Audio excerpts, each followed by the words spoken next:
खोर्धा जिला गड़मांत्री ठारे पर्वतमाला उपरे माँ रामचंडीकर विद्यमान सेठारे ऐतिह्य एवं परंपरा को देखिले बाघ एवं बलद एका संगे हल कर दृश्य अति चमत्कार। किंवदंती कहे कईं गछ एवं पत्थर बहुला प्राकृतिक भरा पर्वतमाला पत्थर उपरे 5 अंगुठर मध्य अनेक गाथा परिलक्षित हुए।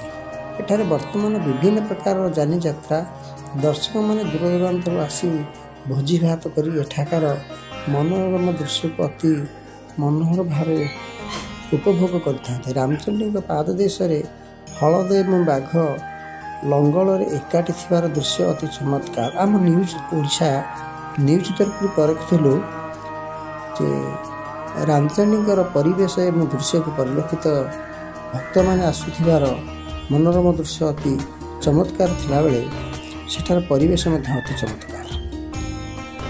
सानुराणा सहित विपिन राज।